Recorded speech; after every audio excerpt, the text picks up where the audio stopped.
स्वामी श्री सदगुरुदेव श्री नरोत्तम दास भगवान आप आकर विराजें, अपना आसन ग्रहण करें और हम सब पर कृपा करें, हम सब पर दया करें, आप सब दया करें, ध्यान ना दे हमारा। और हम तो बहुत तुच्छ जीव हैं, कहाँ वो कहाँ हम। इसलिए ये आप ध्यान रखें हमेशा कि जब सत्संग होता है, ये अद्भुत शब्दों में कह रहे हैं हम, लेकिन ये शब्दों की पकड़ से भी बाहर है, अनुभव गम्य है।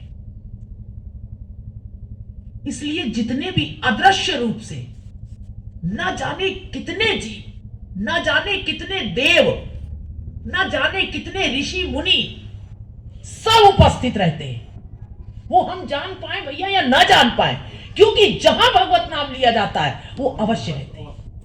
ये आप ध्यान रखिए, वो स्थान खाली नहीं रहता है।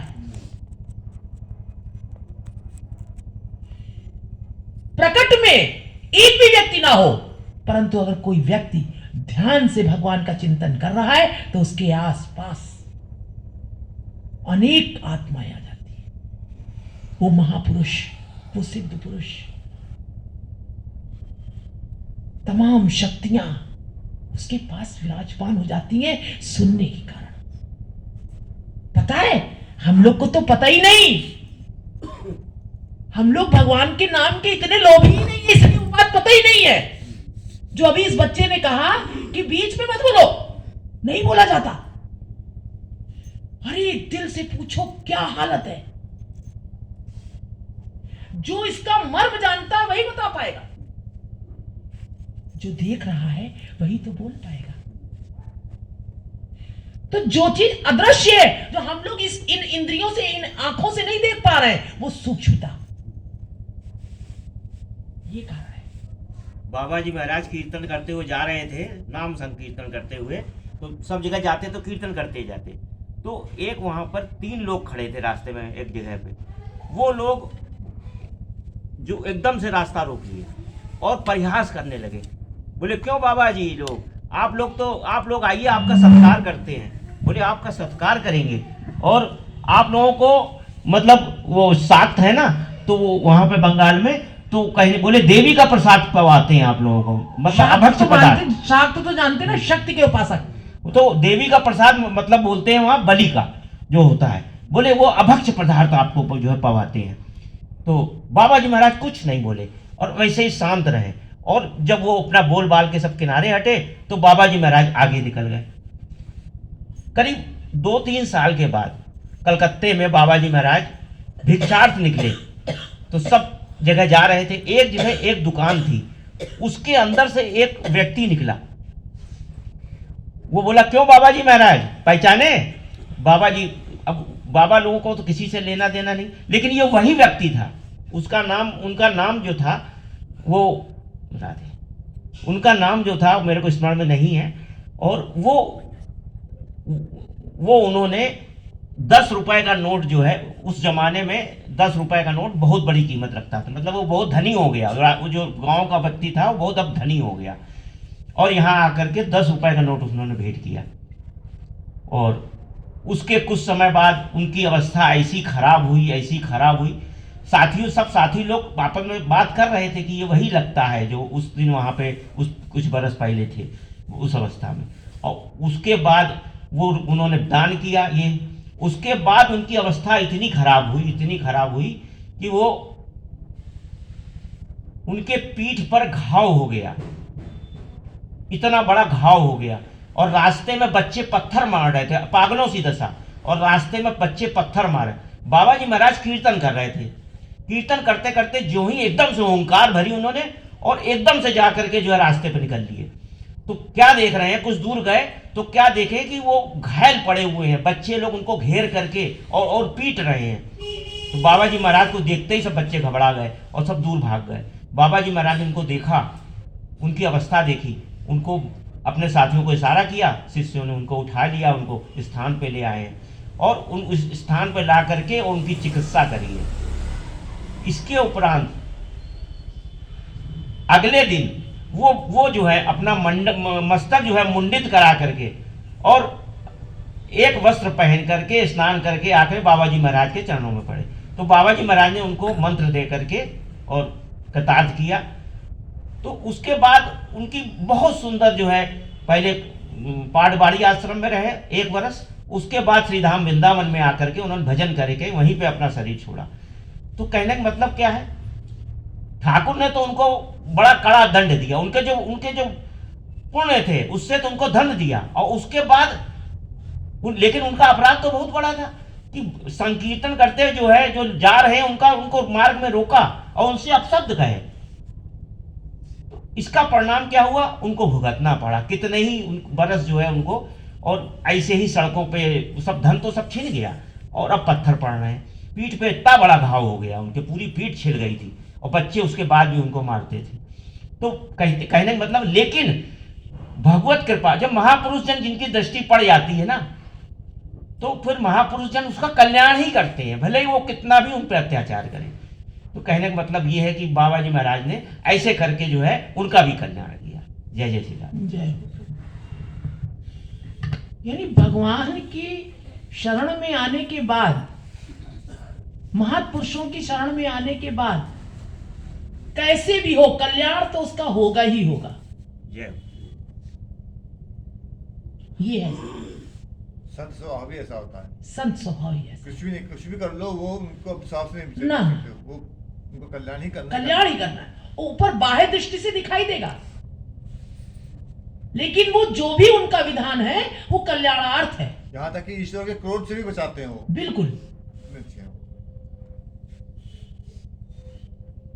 लेकिन हम सब जो साधारण भाव है हमारा, हम समझ नहीं पाते हैं, लेकिन उसके बावजूद भी समझे या ना समझे, लेकिन वो कल्याण करते ही करते।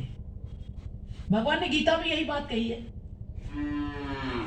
कि मेरे शरण में आने के बाद, कहा है ना इसमें, इसीलिए पहले ही हमने मंगवाई, देखिए वही प्रकरण आया, कभी उसका विनाश नहीं होता।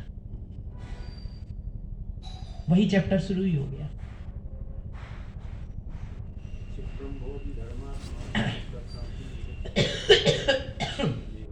छठे अध्याय में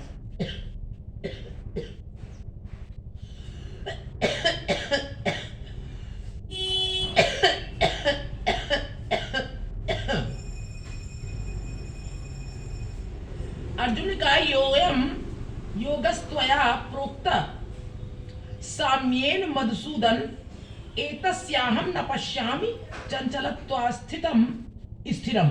अर्जुन ने कहा है मधुसूदन,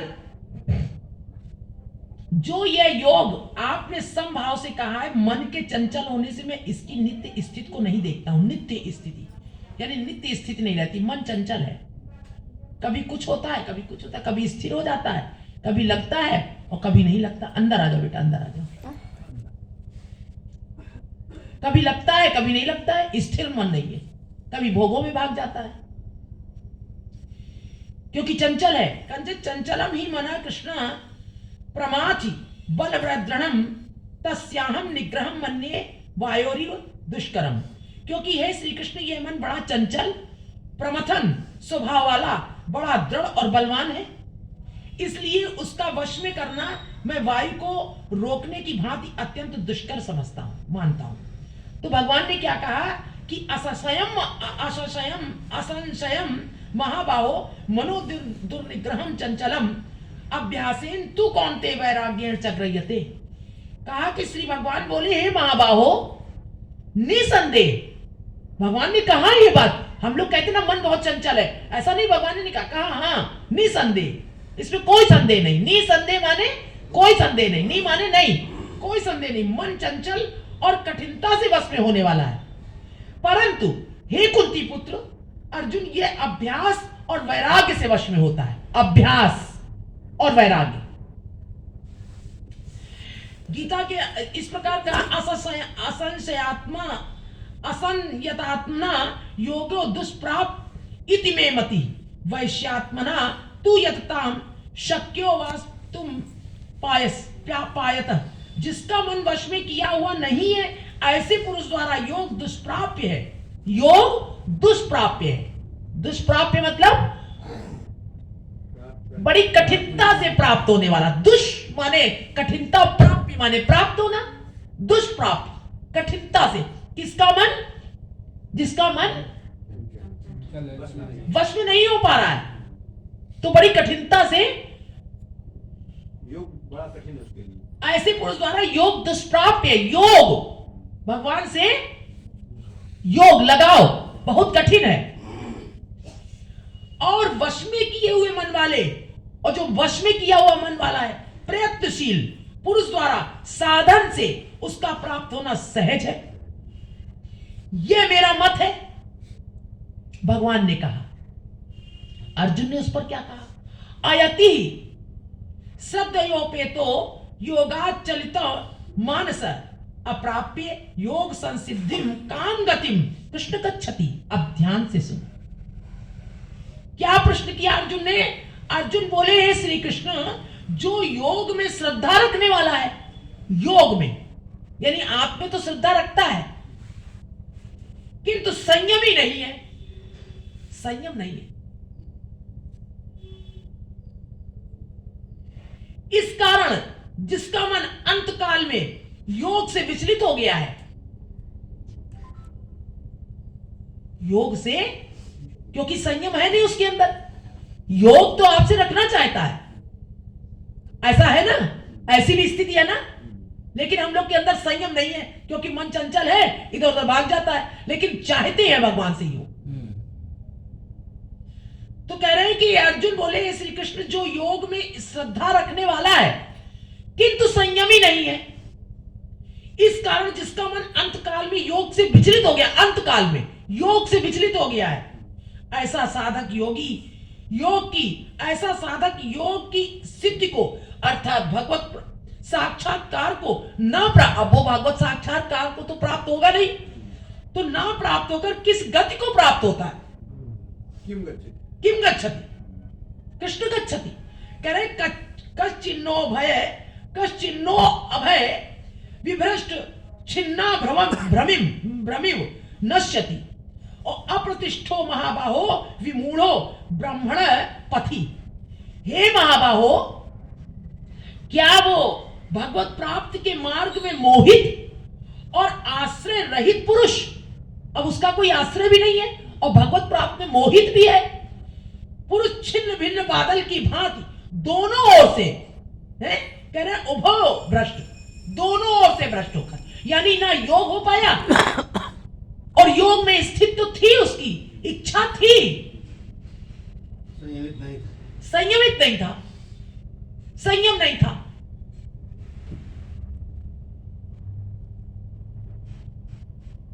तो कह रहे दोनों ओर से भ्रष्ट होकर के, दोनों ओर छिन्न भिन्न बादल की भांति दोनों ओर से भ्रष्ट होकर नष्ट तो नहीं हो जाता। दोनों ओर का क्या मतलब है? संयम भी नहीं है, लेकिन भगवान में निष्ठा श्रद्धा है, ये जानता है कि सामने वाला भक्त है, इसको ऐसे नहीं करना है, इसको ऐसे, मतलब भगवान की सत्ता को मानता है, जानता है, सम्मान करता है, चाहता है, खुद भी चाहता है, लेकिन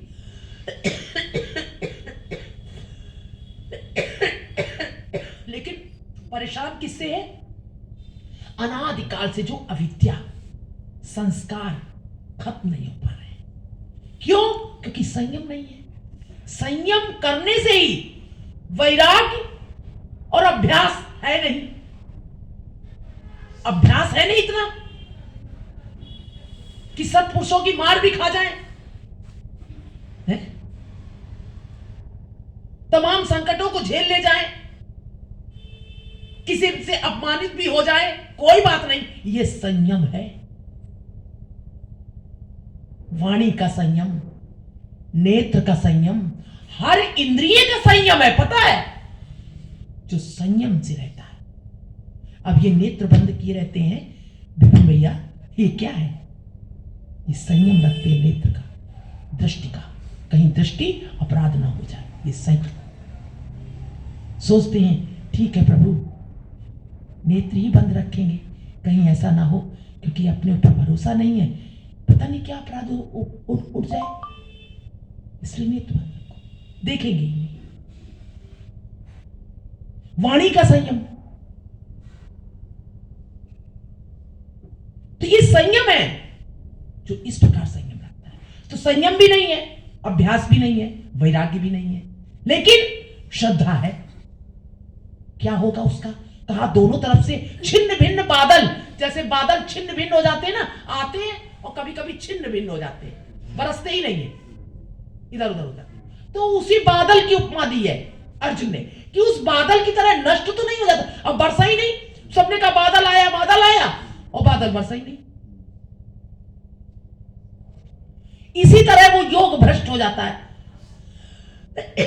बहुत जन्मों में कहीं थोड़ी श्रद्धा आई भी तो वो न संयम के कारण नष्ट हो गई, अभ्यास हुआ नहीं, वैराग्य हुआ नहीं।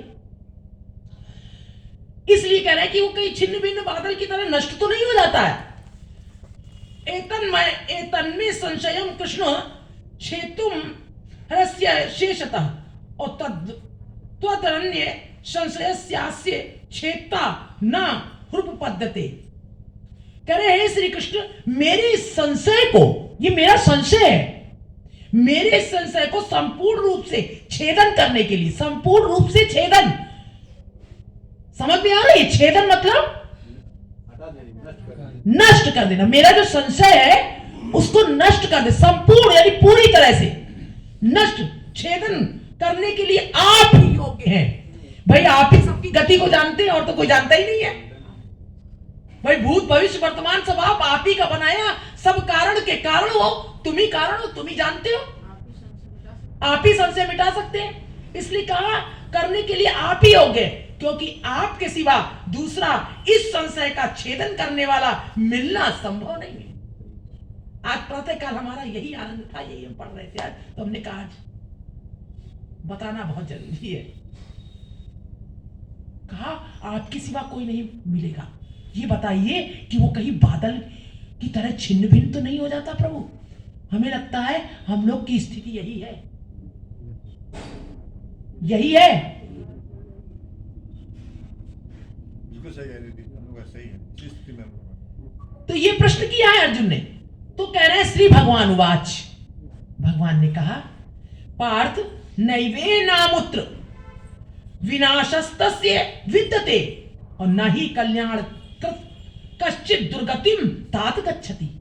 क्या है इसका अर्थ?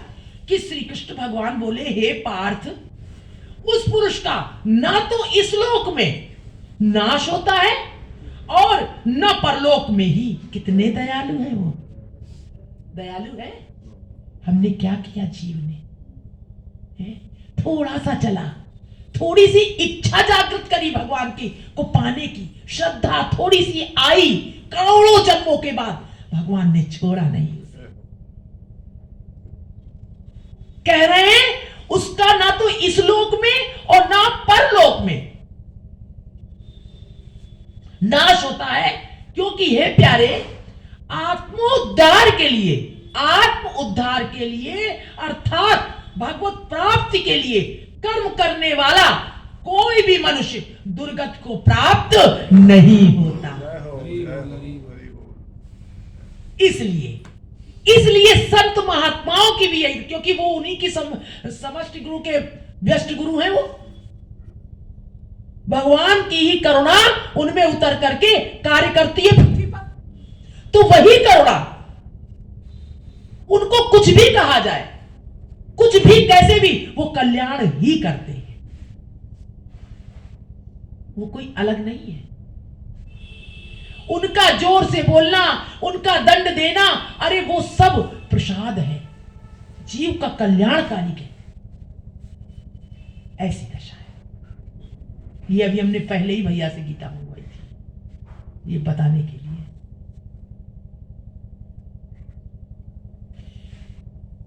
फिर क्या होता है? उसका नष्ट नहीं होता है। कह रहे दुर्गत को प्राप्त नहीं होता है। योग भ्रष्ट पुरुष पुण्यवानों के लोगों को अर्थात स्वर्ग आदि उत्तम लोगों को प्राप्त होकर उनमें बहुत वर्षों तक निवास करके फिर शुद्ध आचरण वाले श्रीमान पुरुषों के घर में जन्म लेता है। अथवा वैराग्यवान पुरुष उन लोगों में न जाकर ज्ञानवान योगियों के ही कुल में जन्म लेता है, परंतु इस प्रकार का जो ये जन्म है सो संसार में निसंदेह अत्यंत दुर्लभ है। जो जन्म से ही भक्ति कर रहा है श्रीमानों के यहां अत्यंत दुर्लभ है, नष्ट नहीं होता है। जो भगवान की शरण में थोड़ा भी चल लिया, ये भगवान के लिए सेवा कर रहे, चीका बजा रहे, ढोलक बजा रहे, यहां बैठे सेवा भगवान के लिए हो रही, कभी नष्ट नहीं होगी, अक्षय हो गई। भगवान ने स्वीकार कर लिया। हाय ऐसा है ऐसो को उदार जगमाही, बिनु सेवा जो द्रवै दीन पर राम सरिस को नहीं, कहा तुलसीदास जी। तो हम लोग का जो भगवान ने ये भी कहा एक बात गीता में, आज हम यही काम करते समय यही सोच रहे थे जल्दी जल्दी सुबह कि जीव कहता है हमको काम भी करने हैं घर के, हमको ये भी करना है, तो भजन कैसे करें हम, है ना, बहुत काम है, भक्ति कैसे हो पाएगी। अरे भाई तुम्हारा प्रातः काल से रोज कहते हैं उठना, बिस्तर से उठना, नहाना धोना, खाना पीना, कपड़े लत्ते धोना, जितने भी कार्य वो सब भजन है, नहीं मालूम, सब भजन है। बच्चों को रोटी पानी खिलाना, पति को भोजन कराना, है किसी से वार्ता, खाली सत्संग में बैठे हो, यही भजन है, सब भजन है। व्यापार के लिए धन कमा रहे हो, वहां जा रहे हो, लोगों से बात कर रहे हो अपने व्यापार की, वो सब भजन है। तब उस स्थिति में तुमसे छल कपट अहंकार जो नरोत्तम दास जी कह रहे हैं उस स्थिति में नहीं होगा, जब तुम्हें सब भजन दिखाई देगा। अपने सुबह से लेकर के रात तक के सारे कार्य भजन दिखाई देंगे ना, तब तुम्हें क्रोध अहंकार छल कपट भी नहीं होगा और तब तुम्हारा भजन भी होगा। वही भजन है, मत भूलो।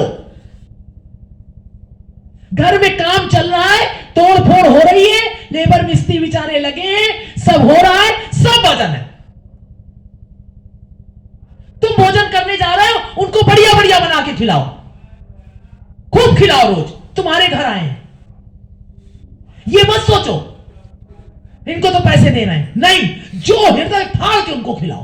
तुम्हारे पास जो हरे हरे ये तो हमारे पति से बच्चों से ज्यादा काम कर रहे हैं ना, नहीं कर रहे हैं, एक छेनी चला पाएंगे हम लोग। लेकिन हम क्या सोचते हैं, अरे पैसा दे तो दिया है, 600 रुपए देते हैं मिस्त्री को, 800 रुपए वो ले जाता है, पिला तो दी सुबह चाय, अब शाम को फिर पिला देना, खत्म काम।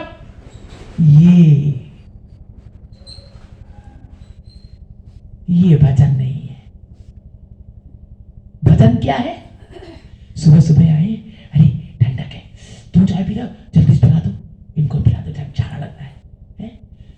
वो जा रहे हैं, वो भोजन वो कर रहे हैं, वो बर्तनों में पा रहे हैं, उठा के धो के तुमको दे रहे हैं।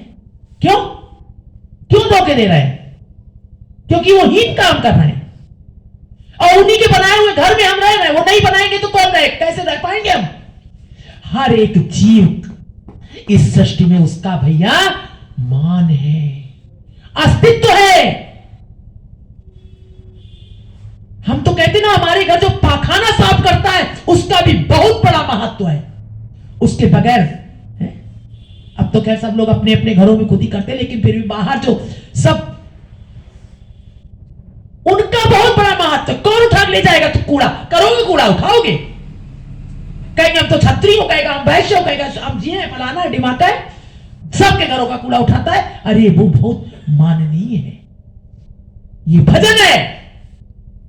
उसको कूड़ा देते समय भी भजन है तुम्हारा। कब? भगवान ने कहा कि सारे कार्य अर्जुन कुछ मत करो, मुझे अर्पण कर दो। वो कैसे अर्पण करोगे आज हमें बता दो। सोचते होगे ना कि भगवान को कैसे अर्पण करें, अर्पण कैसे करें कार्य, है ना? ये थी ना बात। भगवान ने कहा कुछ ना कर पाओ तो जितने कार्य मुझे अर्पण कर दो। कैसे अर्पण करोगे? भगवान की सेवा मान करके भगवान को समर्पित कार्य करेंगे। ये भगवान की हम सेवा करें, भगवान का ही कार्य है, भगवान का कार्य। भगवान का ही घर बन रहा है, भगवान के लिए भोग पदार्थ बना रहे हैं, तो भगवान के लिए जितने भी जीव हैं ये सब भगवान के ही हैं। क्योंकि इनमें सब वही हैं, और ये भी पिंड जो कर रहा है ये भी वही करा रहे हैं। कितने मगन है वो, देखो पकौड़ी बना बना के कितने मगन हो रहे हैं, देखो उनको कैसे पवा रहे हैं। और वो जब खा रहे हैं, नहीं दीदी बस, आंटी जी अब नहीं, अरे भैया और ले लो, क्या तो कौन खा रहा है? वो वही खा रहा है। खाली ये शब्दों का और पिंडों का ये भ्रम दिखाई दे रहा है, अलग अलग कार्य में ये तुमको दिखाई दे रहा है, अलग अलग ऊंचे नीचे तरीके के कार्य दिखाई दे रहे हैं। इसी में जीव मात खा जाता है, भ्रम हो जाता है, मान अपमान कर लेता है, छोटा बड़ा कर लेता है। यही है भगवत बुद्धि। हृदय से प्रेम लगता है, हृदय से। हाय क्या करे? देने वाला भी वही और लेने वाला भी। हाँ बच्चा यही है, देने वाला भी वही। बिल्कुल है। तत्व से यही है, आप बता दो तत्व से नहीं है। ये पंच भौतिक शरीर उसका भी है, पंच भौतिक तुम्हारा भी है। ये मेरी तेरी कैसे कर लिया हम लोगों ने? ये अविद्या जो अनादिकाल से अविद्या, यही नरोत्तम दास जी कह रहे हैं। कितना हीन देखते हम हैं? ठंड में काम कर रहे हैं बेचारे, हमारा ध्यान 24 घंटे उन्हीं में लगा रहता है। अपना बच्चा जरा सा कुछ करता है, बेटा सर्दी तो नहीं लग रही है? बेटा भूख तो नहीं लग रही है? उनसे कौन पूछेगा? क्योंकि हमने पैसा दे दिया है, इसलिए।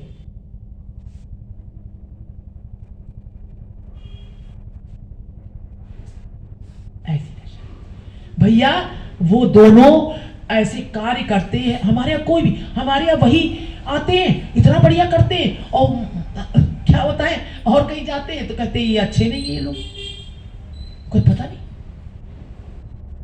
हमारा काम बिगाड़ दिया, हमारा ऐसा कर। और वो रात को 5 बजे छूट जाते हैं, 5:45 से इधर जाते नहीं। हम जब हम कहते हैं बेटा अब जाओ, अब देर हो रही है, भैया बात करते हैं, इनको पैसा दो, जाओ, तुम तो बतिया रहे हो, और उनको देर हो रही, थक गए, घर जाने दो। और वैसे एक एक चीज जैसे अपने घर का काम कर रहा है। अरे फलाने ये भी रख दो उठा के, चलो ये भी रख दो, ये पाइप उठा के रखो अंदर। हम कहे बेटा रख दिया जाएगा। अरे आंटी जी नहीं, हम चाहते हैं सबसे प्रेम, हम चाहते हैं अपना दुख निवारण, और करते क्या है? द्वेष। करते क्या है? अपमान। करते क्या है? बहुत ऊंचे हैं हम, हमारे पास तो, अरे ये तो काम करने आए हैं।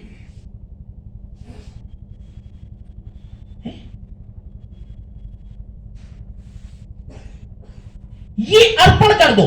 तुम स्नान कर रही हो आशा, ये भी तुम्हारा भगवत अर्पण है। कपड़े धो रही हो, वो भी भजन है। क्यों नहीं समझते जीव ये बात? हम सब पगली इससे सबसे कहते हैं रो मत, कि हमको तो समय नहीं मिलता। अरे हम कहते हैं कि कौन सा समय भजन के लिए, कैसे अलग से क्या निकालना है? भजन मैं देखो ना सब कुछ। अब ऊपर से उतरे भैया 7:45 बजा था, अभी जबकि करायल बनाया था, रोटी बनाई थी, चावल बनाया था, 15-20 मिनट के अंदर सब बना डाला। नहीं बना के जाएंगे तो भैया बनाना पड़ेगा। अरे अभी तो शरीर चल रहा है हमारा, चलाओ। वो कह रहे चलाओ, मैं चलवा रहा हूं ना, वही तो चला रहा है। फटाफट मिक्सी में दाल पीसी, ये सब करके आ गए, 20 मिनट में सब बन गया। देख लो जाके सब बना रहा है।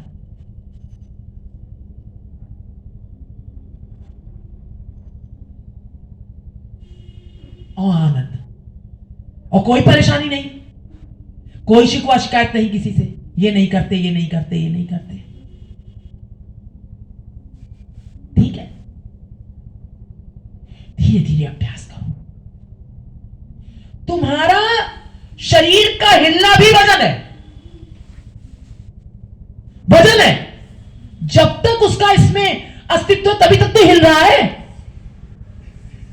भजन का मतलब लोग समझते हैं अलग से चींका बजा रहे हैं, है ना, अलग से भजन कर रहे हैं बैठ करके, कोई पुस्तक उठाई भगवान की, भागवत पढ़ रहे हैं, ये सब भजन के अंतर्गत आते हैं।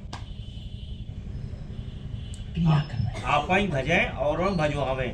जब ये सब कार्य होंगे हमसे, और विशेष करके जिस समय प्रसाद के लिए जो अमनिया करते हैं, हाँ। तो अमनिया करते वक्त भगवान नाम लेते हुए अमनिया बनाएं, हैं, और फिर उसको जब भोग लगाएंगे तो ठाकुर जी बड़े प्रेम से पाएंगे। और वही प्रसाद जब पूरा घर हमारा पाएगा तो उन सबके अंदर भक्ति के संस्कार बिल्कुल जागृत होंगे। बिल्कुल पक्का है, वो ठाकुर का ही घर हो जाएगा जब हमारी दृष्टि में। और उसी भाव से सोहनी सेवा हम करेंगे ठाकुर जी के घर की, उनके महलों को बुहारेंगे, तो वो सब उस घर में जितने भी लोग रह रहे हैं ठाकुर के ही जन हो जाएंगे, वो उन्हीं के जन हो जाएंगे। तो एक एक भक्त के होने से कितना बड़ा कल्याण होता है। हो क्या जाएंगे, तो वास्तव में तो है ही उन्हीं के, वास्तव में तो उन्हीं के, जब चाहते तब चल देते सब। लेकिन हम लोग की दृष्टि में लगता है तत्व से तो सब, हम लोग सब उन्हीं का तत्व ही है सब में, तो सब हो जाएंगे उसी तरह से, पूरा उन्हीं भगवतमय हो जाएगा सब। समझ में आती है ये बात?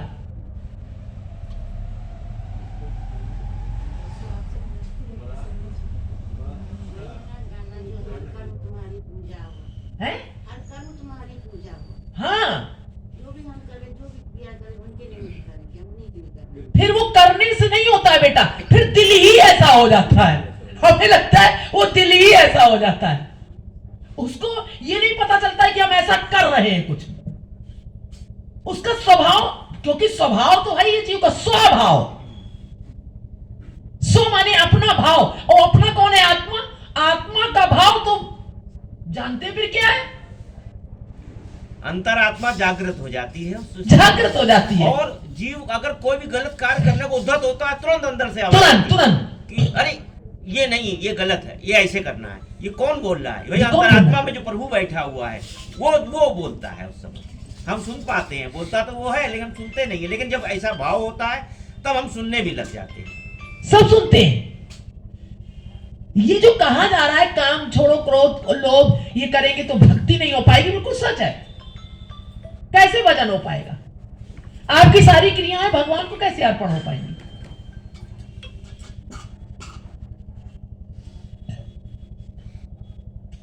जहां रहो, जैसी स्थिति में रहो, भगवत में रहो, आनंद, ये बताया भगवान ने कहा। वो छिन्न भिन्न नहीं हो सकता। जो मेरी शरण में आ जाता है, जो मेरे एक बार भी मेरा नाम लेता है, जो श्रद्धा हो गई, नष्ट नहीं होता है, छिन्न भिन्न बादल की तरह नष्ट नहीं होता है। हाँ, चलता रहेगा आगे। फिर इसमें कहा गया, छठे अध्याय का है, ये पढ़ना आगे, श्रीमानों के यहां आता है, फिर उसकी गति आगे और बढ़ती है, स्थिति बढ़ती है इस तरह से।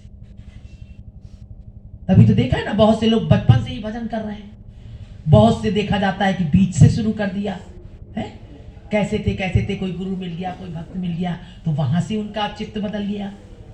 तो ये सब यही स्थिति है। राधे राधे राधे श्याम, राधे श्याम। तो इस प्रकार कह रहे हैं कि ये लोभ अतिशय दुर्वार है। लोभ दुर्वार है। इस पृथ्वी पर जितना धान्य, जौ, स्वर्ण है, जितने पशु हैं, स्त्रियां हैं, ये सब एकत्र कर दिए कर यदि एक लोभी व्यक्ति को दिए जाए तो भी उनसे उसके लोभ की निवृत्ति नहीं होगी, लोभ खत्म नहीं होगा। क्या मतलब? कि जितने स्वर्ण, जितने पशु, जितने धन धान्य, जो मतलब जो कुछ भी लोभ की वस्तुएं हैं ना, जिनमें जिनमें लोभ करता, अन्न से, धन से, वस्त्रों से, घर से, मकान से, यही तो लोभ होता है उसको, स्त्रियों से, हैं, सब एकत्र कर दिए जाएं, लोभी व्यक्ति को दिए जाएं, तो भी उनसे उसके लोभ की निवृत्ति फिर भी नहीं होगी, फिर भी उसको लोभ रहेगा। इस दुर्निवार लोभ की शांति भोग से कभी नहीं होती। दुर्निवार तो समझ गए ना? दुर्निवार मतलब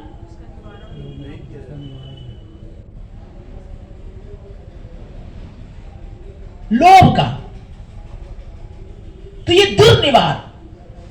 दुर्निवार लोभ की शांति भोग से कभी नहीं होती।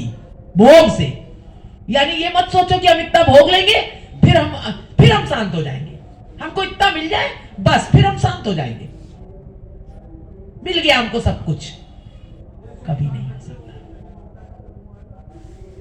अपने जीवन से देख लो, और वो बढ़ेगी, है? वो बढ़ेगी जितना भोग की तरफ अरे चलेंगे, बेटा, और बढ़ते चले जब हम जाएंगे। किराए पे रह रहे थे, जब हम किराया भी नहीं दे रहे थे, तब सोचते थे किराया कैसे देंगे भैया की इतनी सैलरी है। फिर किराए से रहने लगे, देखिए इसकी लोभ की दशा। फिर किराया देने लगे 400 रुपए, सानू छोटा था, एक कमरा ले लिया। अब सोचने लगे कि अब बच्चा बड़ा हो गया, अब किचन भी अलग होना चाहिए, तो किचन और एक कमरा इतना बड़ा था कि उन्होंने, मिश्रा जी ने, वो टेलीग्राफ ऑफिस में थे, तो उसी में उन्हें स्लेब डाल दी जैसे आपका है, फिर उसमें रहने लगे, पर्दा डाल दिया बीच में। अच्छा, अब और बच्चा बड़े हो गए, अब पढ़ने के लिए और जगह चाहिए, और पढ़ने लगा, फिर 2 कमरे का ले लिया। अब लगा कि अब किराया कब तक देंगे। फिर हम पार्लर किया, पार्लर से फिर चला किसी दिन किसी तरह, फिर ये हुआ कि अब कुछ अपना ही ले लिया जाए, अब किराए पे कब तक रहेंगे भाई। जमीन ढूंढने लगे, जमीन ढूंढते ढूंढते कॉलोनी मिली। हमने कहा भैया हमको थोड़ा मिल जाए, हम लीप के रह लेंगे। हमारे मन में हम अपनी बात बता रहे हैं, हम भैया भगवान कुछ नहीं है हमारे पास, हम दीवारें उठवा लेंगे, टीन डलवा लेंगे, प्रभु बस अपने किराया तो बंद हो जाएगा। ठीक भाई, भगवान ने कहा चलो हम तुमको दिला देते हैं। करते करते कई जगह देखा, 100 गज जमीन, ये सब देखते देखते ये कॉलोनी पसंद आई। ठीक है भैया, कॉलोनी ले ली। हमने ज्यादा पैसा नहीं करेंगे, बस आगे का कमरा बना था, हमने पीछे टीन डाल लेंगे, रह लेंगे, जितना है उतने में गुजारा करेंगे। ठीक, अब जब ले लिया देखो, तो अब कमरा देखा, इतने में तो सामान नहीं आएगा, चलो पीछे की दीवारें उठवा ले, और जो जेवर था वो सब बेच डाला। चलो क्या करना है, कौन रखना है, चलो इसको बेच के और पीछे का बनवा ले, खाली पीछे का बनवा ले और लिंटर डाल देंगे। नहीं डालेंगे तो टीन ही डालेंगे, फर्श भी नहीं बनाएंगे, नीचे लीप लेंगे। अपने को बता रहे हैं, लीप के गुजारा कर लेंगे। जैसे ही दीवारें बन गई, अब वो प्लास्टर दिखने लगा। बाहर तो देखो आज भी नहीं, अभी हुआ है 2-3 साल पहले, 20 सालों में। अंदर अरे प्लास्टर करवा लो, अच्छा चलो प्लास्टर हो गया, छत पड़ गई। अब नीचे वो पतली वाली फर्श भी बनवा लो, लीपेंगे, कहाँ पार्लर जाते थे रोज रोज, कहाँ लीप पाएंगे, हैं? चलो भैया किसी तरह से वो हो गया, ये हो गया। अब कहेंगे कि अब भगवान तो प्रिय थे बहुत, और नीचे अलमारी में भगवान को वहां से लाए नहीं थे किराए के मकान से, अब वो नापा ही नहीं था, और भगवान का मुकुट यहां अड़ गया जैसे ही भगवान को बैठा ला। अब लगे रोने हम, जिस दिन आ गए हमने, भगवान तो मैं बैठी नहीं रहे, और वह दूसरे दिन लिया घन और दनादन अलमारी तोड़ना शुरू। ये कांति सामने रहती, कह लेगी अभी तो कल इनके यहाँ कथा हुई थी, आज ये दीदी क्या कर रही है, अब जानती तो थी नहीं इतना हमें। अरे दीदी आप ये तोड़े डाल रही हो, ऐसा तो मतलब किसी देखा ही नहीं कि आज आया हो, कल अपने गंजा आ रहा हो, पागल आगल तो नहीं है कहीं। तो कह अरे ये क्यों तोड़ रही है? अरे हमने कहा बेटा हमारे भगवान नहीं आ रहे इसमें। तो कल क्या हुआ, अब इतना ज्ञान तो तब था नहीं लोगों को, तो क्या हुआ एक अलग बैठा लीजिए। अरे अलग कैसे बैठा लेंगे, भगवान ने हमको किसी तरह से 2 कमरे दे दिए, इतना घर दे दिया, और भगवान को हम चौकी बैठा दे, नहीं हम तो दीवार तोड़ेंगे। और तोड़ डाली पूरी अलमारी अकेले। इनसे कहा, बोले कि अरे हम कैसे तोड़ेंगे, तुम हमने हटो हम तोड़ लेंगे, दादा अलमारी तोड़ डाली। भगवान बैठा लिया, बड़े खुश हम, खूब भजन कर रहे हैं बेटे। फिर कह रहे हैं भगवान तो अलमारी में बैठे हैं, हम तो कमरे में बैठे हैं। अब लगे रोने, अब रोने लगे और खूब भजन कर रहे हैं और करताल बजा बजा के। अब ये कांति आने लगी, कहने लगी कि बड़ी अच्छी सुंदर आवाज आती है आपके अंदर से, दीदी हम भी बैठ जाएं। हमने बैठ जाओ लेकिन बोलना नहीं कुछ। और पीछे आ गई विवाह गई, जो 2-3 लोग ये आ गई हमारे पास। अब रोज कमरा खोल दिया, मुश्किल से 15 दिन नहीं हुए भैया, देखिए कैसे बढ़ता जा रहा है लोग। हे भगवान, अब एक कमरा ऊपर हो जाता। हाँ, ऊपर छत पे पहले मंदिर बनवा दिया था ऐसे छोटा सा, वही जो था। ये होश नहीं है कि छत पे भगवान को धूप नहीं लगेगी। अब कह रहे प्रभु एक कमरा ऊपर तुम्हारा भी हो जाता तो बड़ा अच्छा था। भगवान ने कहा अच्छा, बाकायदे बात करिए भगवान ने, जिसके पास एक पैसा नहीं देखो उसकी दशा। भगवान ने कहा अच्छा, दूसरे महीने से इतना बेटा पार्लर में काम, इतना काम। अरे हमने कहा बना लो कमरा। हमने पूछा कितना लगेगा मिस्त्री से, बबलू था, कह लगा हाँ बन जाएगा। हमने बनाओ। और भैया ऊपर दीवार उठने लगी, 2 महीने बाद दीवार उठने लगी ऊपर, कमरा बन गया। हमने कहा अब प्रभु तो अब हमारे भगवान, लेकिन भगवान को प्लास्टर में, हम प्लास्टर में भगवान को कैसे इसे बैठा ले। भगवान ने कहा प्लास्टर भी तुम्हारा करवाए देना अंदर। प्लास्टर भी हो गया भैया। हमने कहा फर्श ऐसे नहीं बनी थी पहले, तो फर्श ऐसे ही वो थी, वो बिछा हुआ था, वो ले आए मैट बिछा दी। अब बड़े खुश, भगवान को बैठाना। भगवान भैया इतनी जल्दी ऊपर का कमरा बना है कि बता नहीं सकते। सोचिए जिसके पास पैसा ना हो, भगवान के कमरे के लिए भगवान ने तुरंत दे दिया, पीछे का कमरा बन गया। जब फिर सत्संग शुरू, अब ये सब आने लगे। हमने कहा भैया देखो, कह लगे बड़ी आनंद आता है, आप भजन करती हैं अंदर और हम लोग भी आ जाएं। हमने कहा देखो आ तो जाओ, लेकिन कोई हमें डिस्टर्ब मत करना, कोई हमसे ये मत कहना कि हमारे घर आओ आप। हमने कहा हमारे घर आओ। पहले कांति आई, फिर पीछे विवाह आई, फिर रेखा आई, ये लोग आसपास के लोग आए। इन्होंने संक्रमण फैला दिया। इन्होंने इनसे कहा उनसे कहा, इनसे ये आशा आई यहाँ जुड्डा लगाई रहती थी, फिर तो पहले दूध बाल्टी लेने जाती थी, कहीं नहीं घर से बड़ी आवाजें आती हैं। ये है 20 साल पहले की बात, शुरुआत की बात है। हम सामने वाले में किराए में रहते हैं। अब ये लोग नीचे से भजन सुने और हमें कुछ होश नहीं, हम अपनी करताल और बजा बजा के खूब भजन करते थे अकेले। जय हो। अब भैया भजन होते होते ये भैया 1-1, 2-2, 3-3, 1-1 को 2-2, 3-3 लाने लगे और हम भगवान की तरफ मुख किए बैठे। अब कहते थे दीदी आप दरवाजा खोल दिया करिए। हमने खोल तो देंगे। फिर एक दिन जब देखा हमने 6-7 लोग बैठे, 8-9 लोग। हमने कहा इधर मुंह कर लगे, आप हमको इधर मुंह करके जरा सा सुना दिया करिए। वही वाली दशा कि वो थोड़ा सा हमको भी खिला दिया करो। जीव गोस्वामी नहीं कहते थोड़ा बाटी खाते थे, थोड़ा नमक भी ले लिया करो, थोड़ा ये भी कर लिया। ये सत्संग ऐसे शुरू हुआ है, भगवान ने ऐसे किया। तो कह कि थोड़ा सा हम लोग भी आ जाए करें। हमने देखो आ तो जाओ, लेकिन आज तुम सबको बता दे रहे हैं कि हमसे कभी अपने घरों में आने के लिए मत कहना। कह लगी अच्छा क्यों? हमने कहा कि तुम लोग करोगे मूड़न छेदन, तुम लोग करोगे बर्थडे सर्टडे, और हम बेटा आएंगे नहीं तुम्हारे यहाँ। और तुम जगत की रीति है कि हम आपके आते तो आप भी हमारे। हमने कहा सोच के आना इस घर में कि हम आ तो रहे लेकिन हम ये आएंगे नहीं। कर नहीं हम लोग भी नहीं आएंगे। भाई जन्मों के साथी थे, ये कैसे कह देते ये? जय हो। अभी तो हम लोग को देखने में लग रहा है सब परिकर थे। तो कल नहीं हम लोग आपको कभी नहीं कुछ कहेंगे, लेकिन हम लोग बैठेंगे। हमने कहा तो फिर बैठो। आने लगे भैया ये सब, इन्होंने ही सबको जाने कहां कहां और सब लोग आने लगे। अब कहें जब हम बताएं भगवान कृष्ण की, हम गीता पढ़े भागवत पर, कहे अच्छा तो वृंदावन कहाँ है, गोवर्धन कहाँ है दीदी? अरे हमका यही है वृंदावन।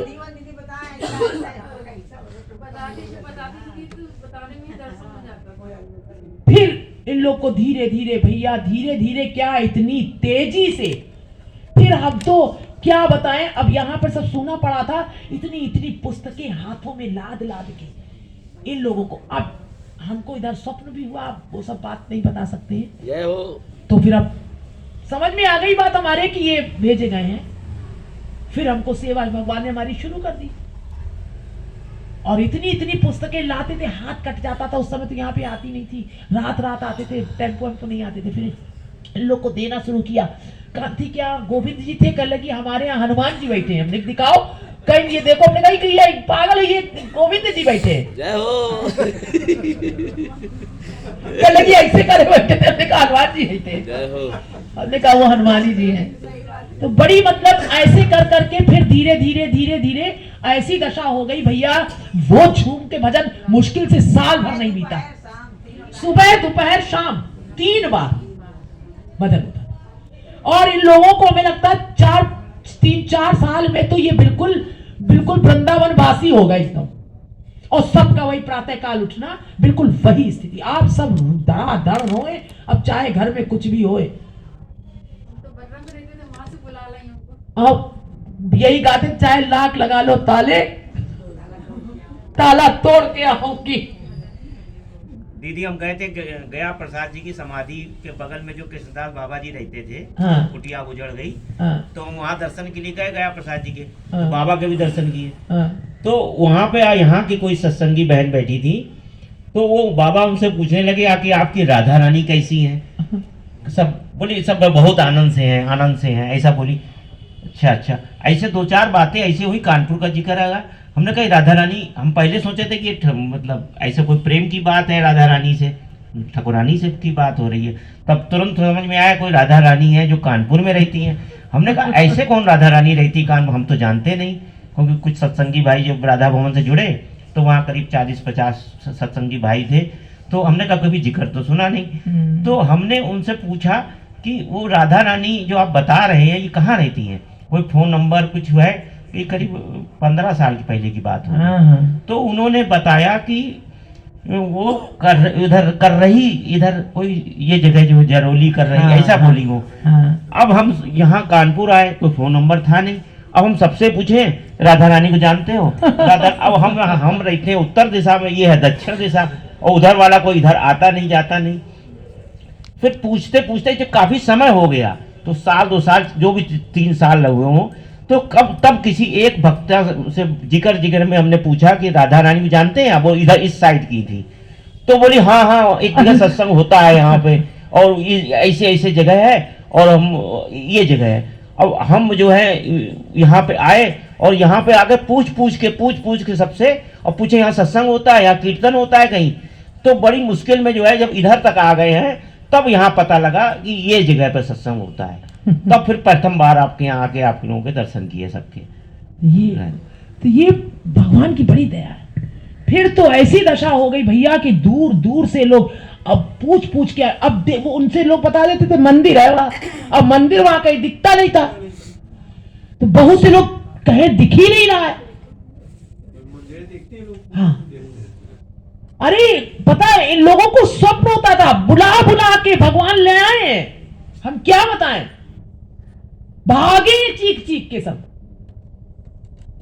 क्योंकि परिकर है ना बहुत जन्मों की। ये प्रकट किया भगवान ने सत्संग, नहीं तो 2 दिन 2 व्यक्ति एक साथ नहीं बैठ सकता। हाँ,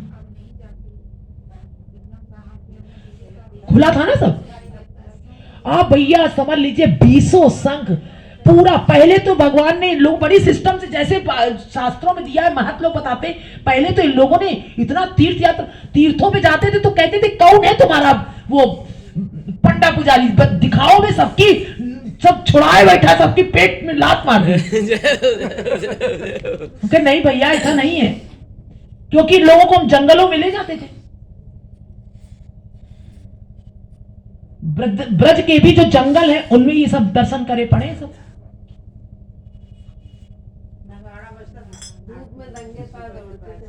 हाँ, बहुत बड़ा नगाड़ा था, रोज बजता था, और लोगों को नगाड़ा नहीं बज रहा है तो नगाड़ा सुनाई देता था, भाग आते थे कि आरती हो रही है। बड़ी अद्भुत अद्भुत कहानी है यहाँ की, कानों में सुनाई देता था। बहुत तो राज बता नहीं सकते हम। उदो ग्यारी के बाबा कितने संत आए हैं, उन्होंने यहाँ पर भैया सब कुछ आवाजें सुनी, सब कुछ देखा, तब उन्होंने कहा राधा यहाँ किसी अनाड़ी को मत अपने रात में रुकवा देना, वो रुक नहीं पाएगा अगर उसके अंदर सामर्थ्य नहीं है तो। समझ लीजिए ऐसी दशा। बड़े बड़े विरक्त ऐसे सन्यासी साधु लोग रुक के गए हैं यहाँ से मंदिर में, उनका ये अनुभूति है, उन्होंने देखा है, उन्होंने बोला बेटा कृपा।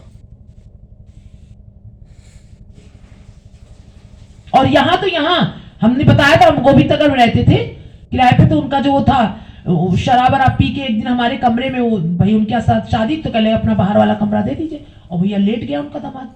और राधा रानी उठी रात को और बोली कि तू यहाँ कैसे लेटा है, तुझे पता नहीं हम यहाँ रहते हैं? तो उसने एक दिन तो बताया नहीं और वो जाके चला गया अपने कमरे में उठ के। दूसरे दिन फिर उनकी सास ने कहा कि भैया वहीं लेट जाइए जाके।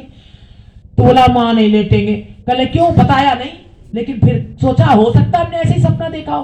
फिर लेटा, हमारे वही मंदिर था, हम क्या जाने क्या खा पी के आया, भाई इन्होंने कमरा मांगा है तो हमने सोचा शुद्धता से, इतना हमारे दिमाग में नहीं था। वो फिर लेट गया वहां पे। और दूसरे दिन तो बताता है, वो खुद ही उसने बताया, इतनी बड़ी छड़ी बेटा बताता है, और बताता है श्वेत वस्त्र पहने और बड़े लंबे लंबे बाल, कहता इतनी खूबसूरत। हम तो कहते धन्य, हम तो उनके चरणों पड़ गए। हमने कहा इनको तो दर्शन हो गए। लोग उनको कहने लगे, हमने कहा अरे नहीं ये बहुत धन्य है। कहने लगे हमसे, कहने लगे तुझको पता नहीं है मैं यहाँ रहती हूँ, तू फिर आ गया आज, निकल यहाँ से। जय हो। और वो बेटा ऐसे हमारे कमरे से भागा रात को 1 बजे, और बताते जहां स्त्रियां लेटी थी उसमें घुस गया जाकर के मारे डर के, और फिर वो पर्दा डलवा देता था, कहता था उनका कमरा दिखाई दे रहा है। हम निकलते थे पास से तो कहता था नहीं हमको डर लग रहा है। और शास्त्री पढ़े लिखे थे, वो कोई गवर्नमेंट जॉब करते थे। अच्छा, तब उनकी बहू ने बताया। दूसरे दिन आपने कहा कि यही लिटा दी, कहले नहीं आपके कमरे में हम लोग कोई नहीं लेटेंगे। हमने क्यों? कह लगे नहीं हम लोग को डर लगता। हमने डर लगता है? यहाँ भगवान का हम भजन करते, कहते इसीलिए तो डर लगता है। राम राम। कहले क्या हुआ? हमने तब अपने वही दामाद की बात बताने लगे। तो जहां भगवत भजन वास्तविक,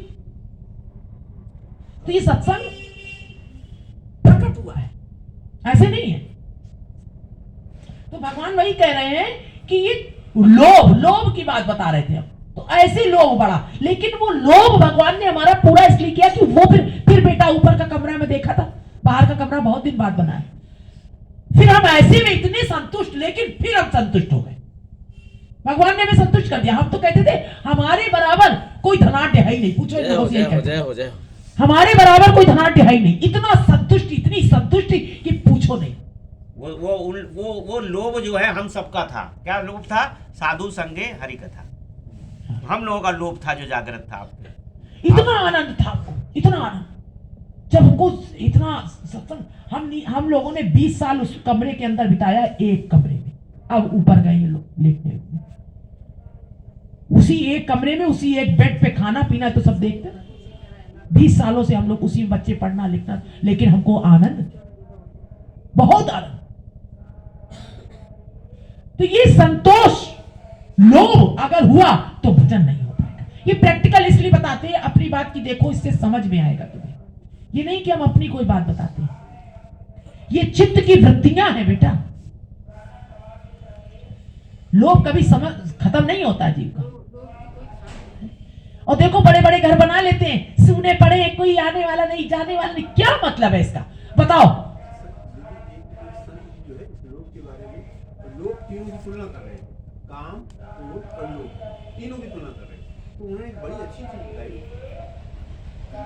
बड़ी अच्छी चीज उन्होंने बताई कि काम और क्रोध ये जितनी वेग से आते हैं उतनी वेग से चले भी जाते हैं। लेकिन लोभ ऐसा खतरनाक है कि बहुत समय तक रहता है। हाँ। ये जाता वाता नहीं है। हाँ। ये बना रहता है। तो ये काम क्रोध से ज्यादा खतरनाक लोभ है। लोभ है।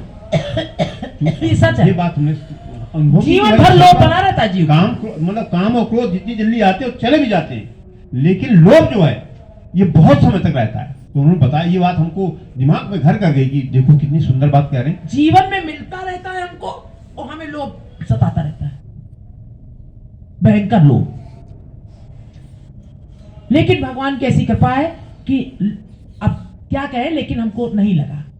हम बहुत प्रसन्न। आज भी हमको बिल्कुल नहीं लगता था कि अरे हम और बड़ा हो बड़ा। अरे भगवान ने दे दिया, और संतों का संग दे दिया, भक्तों का संग दे दिया,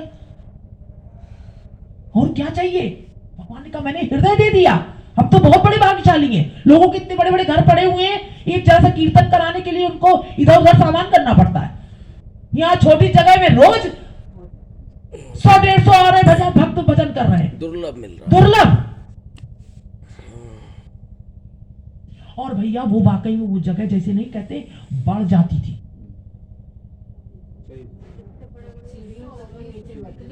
चाहे जितने लोग आ जाए, सब लोग आ जाते थे दीदी, सब लोग आ जाते थे। उत्सव में सब उसी में आनंद। तो ये है, लोभ को खत्म हो जाना चाहिए, और ये तभी खत्म होता है बेटा जब भगवान से प्रेम। आहा, हमको तो जय यही हो। लगता है, और ये उनकी कृपा से ही, उनकी कृपा से होता है। महजनों के संग से। प्रेम प्रेम जय हो। फिर तुम्हें कुछ नहीं, भगवान से प्रेम है तो तुम्हें लोभ हो नहीं सकता। प्रेम नहीं है तो फिर ये सब हटाने से, अपने मन से नहीं कुछ होता, ये भगवान की दया से होता है, कृपा से होता है। कबीरा मांगत मांगना हाँ। प्रभु दीजो मोह दोए, संत समागम हरि कथा मोह घर निस दिन होए। मोह घर में से, मेरे घर में से। हमको लगता था हम तो बड़े भाग्यशाली हैं।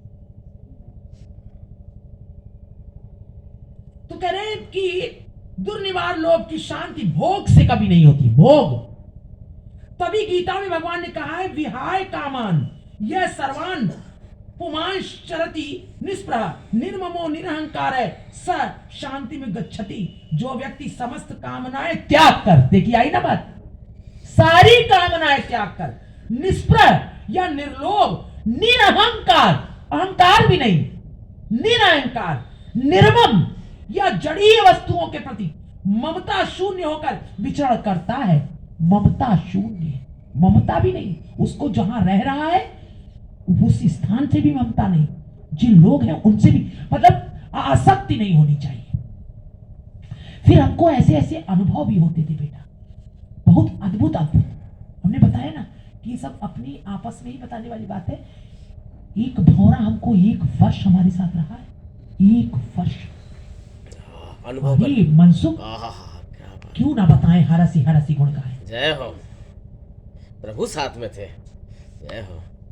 कैसे बतावे, इसी चक्कर में तो हमको सब कहते थे, अरे तुमको घर में इतने लोग आते, हम जैसे पागल दीवाने, हमको कुछ दिखता ही नहीं था, चाहे चोर आ रहा है, चाहे डकैत आ रहा है, कोई आ रहा है, दरवाजा खुला है, जय हो। हम बैठे, हाँ दीदी बैठी जाओ, साहब से मिलना, और सब सुधर गए, आहा, जय सब हो। सुधर गए, जय हो। बड़े बड़े सुधर गए। कैसे सुधर गए? उनकी मर्जी थी ना।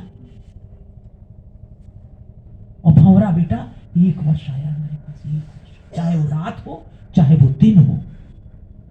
हम पार्लर जा रहे हैं तो हमारे साथ चल रहा है, हम गंगा स्नान जा रहे हैं मनसुख तो हमारे साथ चल रहा है। कहते बताना नहीं चाहिए, लेकिन हम तो समझते कि भक्तों को तो अपना हृदय खोल के, जय हो, जय हो, जय हो, जय हो, जय हो। उस भगवान की उस दया को हम कैसे न बतावें। गीता में भगवान ने कहा है 18वें अध्याय में आखिरी में कि अब मेरे भक्तों से जरूर कहो है कि मेरे भगवान ने इतनी दया करी हमारे ऊपर। भोग लाते थे बेटा नीचे से, तो हम कहते थे आओ प्रभु भोग लगाओ आकर के, और जैसे ही पहले सीढ़ी चढ़ी है हमने, सट से और थाली के ऊपर और भगवान के पास रख दिया, और वहीं भगवान के पास रख दिया।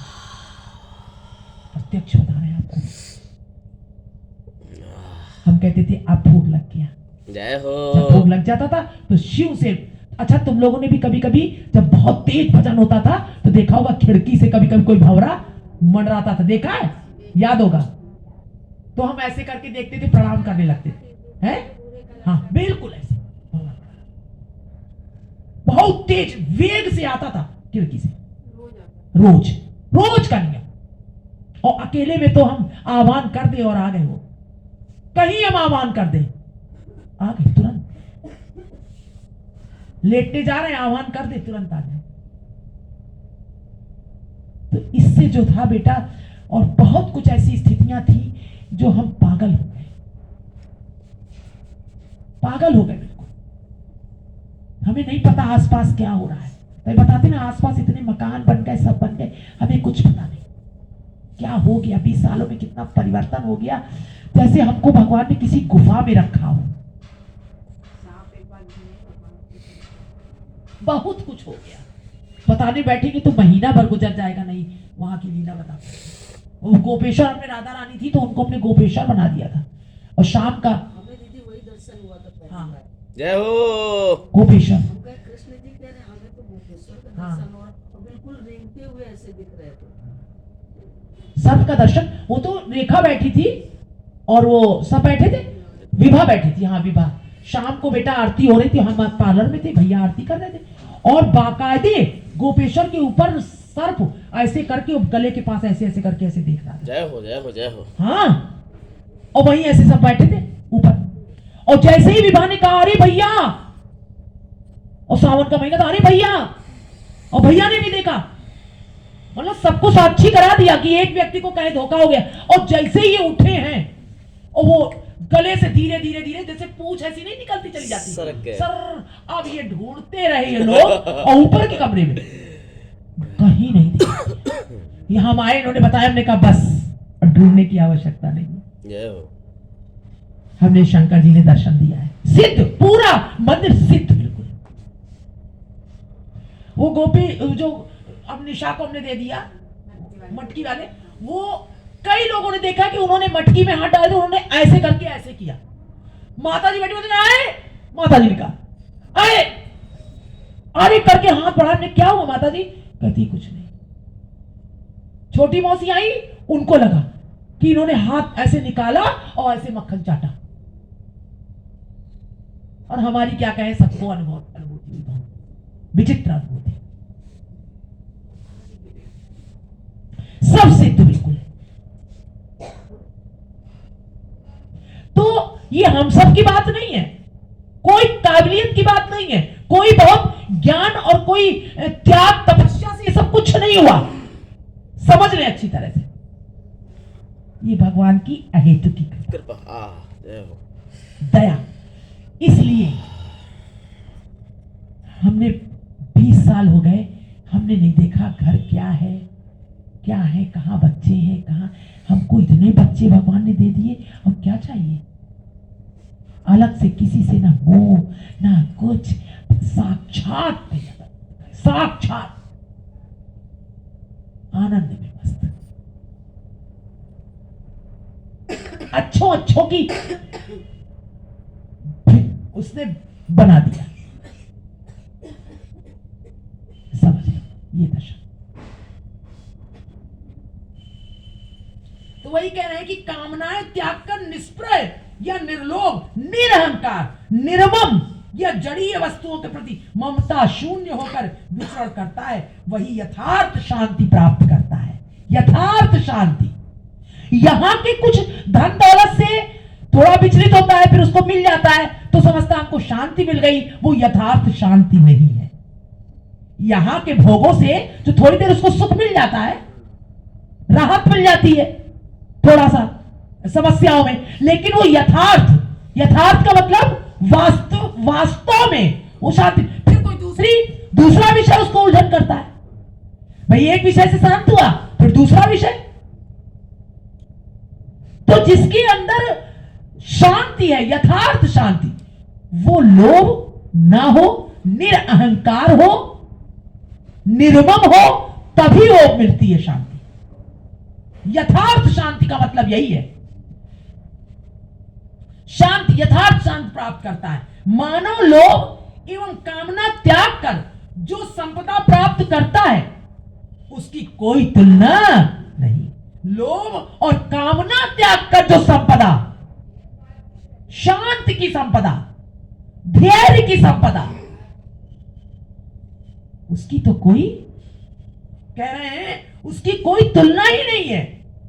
महाराज भर्तहरि ने राजा होकर भी वैराग्य जीवन में राज्य संपदा से भी कहीं अधिक सुख अनुभव कर कहा था। क्या कहा था? भिक्षु समस्त स्पृहा या लोभ त्याग कर राजा की तरह शयन किए हैं। भिक्षु समस्त स्पृहा या लोभ त्याग कर किसकी तरह? राजा की तरह, जय हो, शहंशाह की तरह, शहंशाह की तरह शयन किया है। विशाल धरणी उनका पलंग है। ये धरणी, विशाल धरणी उनका क्या है? पलंग है, पलंग है। स्वयं का हाथी तकिया है। जय हो।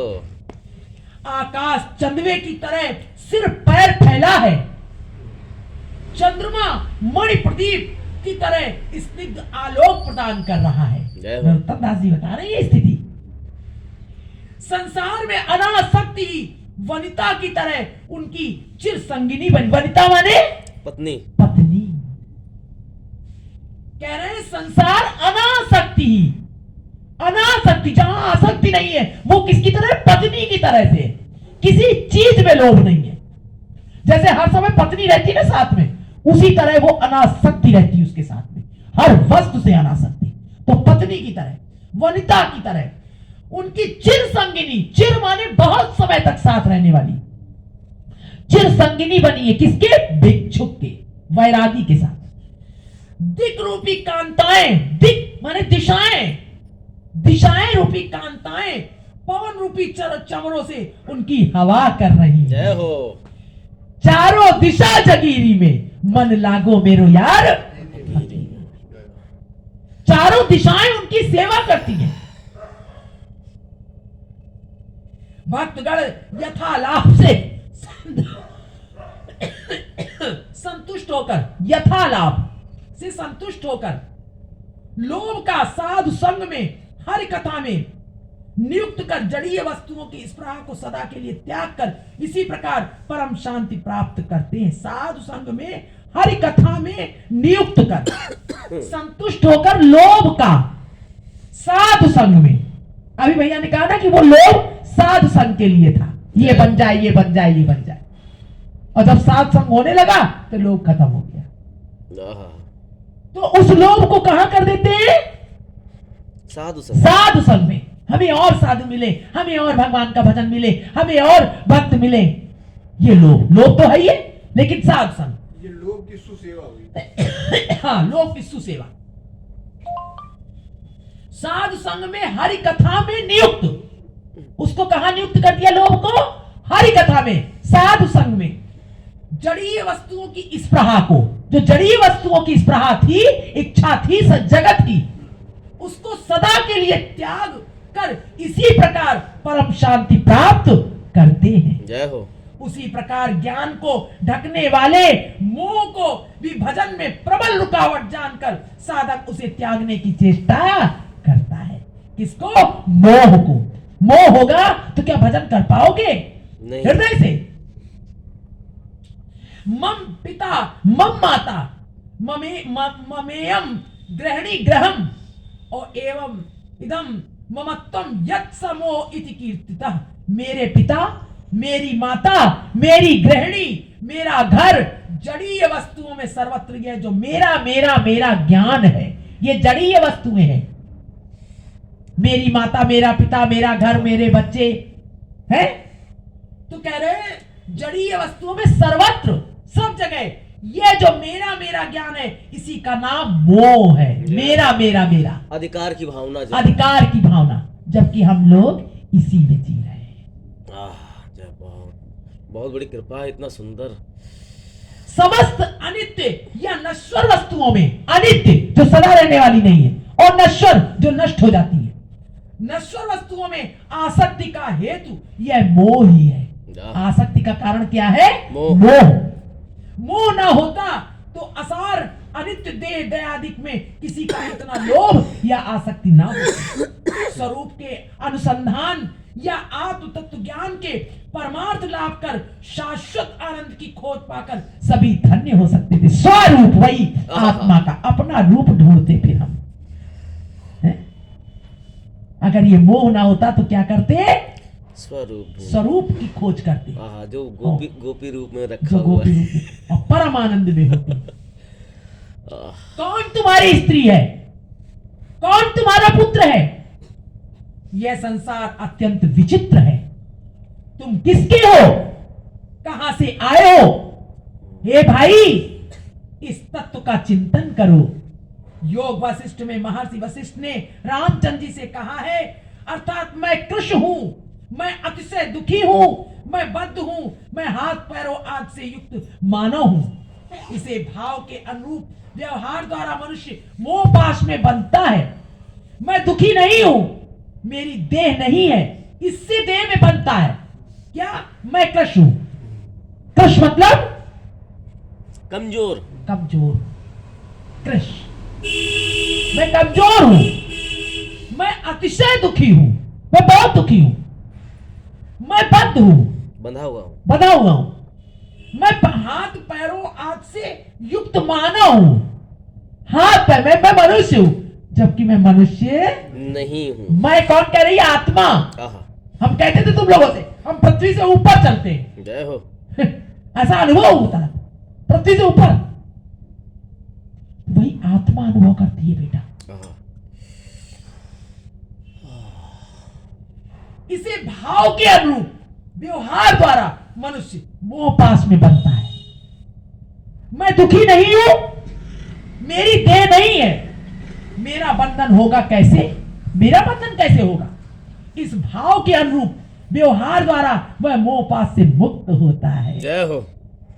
तब वो मुक्त हो जाता है मोह के बंधन से। मोह पाश, पाश माने बंधन। मैं मांस नहीं हूं, मैं अस्थि नहीं हूं, अस्थि माने हड्डी। मैं देह से भिन्न चिद आत्मा हूं। ऐसे निश्चय बोध द्वारा जिनके हृदय से अविद्या का क्षय हो गया है, अविद्या माने अज्ञान का, क्षय माने नष्ट हो गया है, वे विमुक्त प्राप्त करते हैं। हे राघव, अज्ञानी अनात्म वस्तु में आत्म भावना द्वारा अविद्या की कल्पना करता है, विवेकी वैसा नहीं करता। श्री कृष्ण चरणों में शरणागत स्वरूप अभिमान में स्थित प्रज्ञ भक्तजन श्री कृष्ण की कृपा से जड़ी विषयों में मोह पाश छिन्न कर श्री कृष्ण विरह में मोह को मूर्छा रूप में नियुक्त कर श्री कृष्ण का माधुर्य अमृत आस्वादन कर धन्य होते हैं। ये अष्टावक्र कह रहे हैं किससे? किससे कह रहे हैं? गुरु वशिष्ठ कह रहे हैं श्री राम जी से। गुरु वशिष्ठ कह रहे हैं श्री राम जी से। हाँ, वशिष्ठ जी भगवान राम से। जय हो, जय हो। भगवान राम को वो हो गया था ना, एकदम वैराग्य हो गया था। जी हाँ, योग वासिष्ठ पढ़ा है? नहीं पढ़ा? जी हाँ। सुनाया है हमने, लेकिन सब भूल जाते हैं। जय हो, कृपा बहुत बड़ी योग कृपा। वासिष्ठ आहा, बहुत पढ़। बहुत महिमा है उसकी। इस प्रकार अंत में कहते हैं, क्षय रिपु सदाहीन करिबो मनेर भिन्न कृष्णचंद्र करिया स्मरण, अर्थात श्री कृष्ण चरण आश्रित भक्तों को ज्ञानी योगियों की तरह विपुल आयास यानी कष्ट प्रतिष्ठा के साथ षड रिपुओं को जीतना नहीं पड़ता। हम कहते हैं ना कि अपने आप ये नष्ट हो जाते हैं, कि ये छोड़ो वो छोड़ो वो छोड़ो, हमें नहीं पता, वो अपने आप खत्म होते हैं, सत्य है। श्री कृष्ण शरणागति के प्रभाव से प्रबल शक्तिशाली, श्री कृष्ण शरणागति के प्रभाव से, जितनी शरणागति आपकी उसके प्रभाव से प्रबल शक्तिशाली रिपुओं की शक्ति स्वतः हीन या क्षीणतर हो जाती है। भक्त के स्मरण मनन निष्ठ मन पर उनका कोई प्रभाव प्रतिपत्ति नहीं रहती। भगवान ने स्वयं कहा है, मेरी शरणागति के प्रभाव से माया और उसके कार्य रिपुगण के चंगुल से भक्त अनायासी विमुक्त प्राप्त कर लेते हैं। मामेव ये प्रपद्यन्ते माया में ताम तरन्ति ते। बोलो गोविंद भगवान की जय हो। 23वां श्लोक समाप्त हुआ। 24वां आज कल 25वां है, वो है एकांत भजन। जय हो। आज का क्या था? क्रोध आदि का कार्य और उसका प्रतिकार। जय हो, जय हो। कल है एकांत भजन।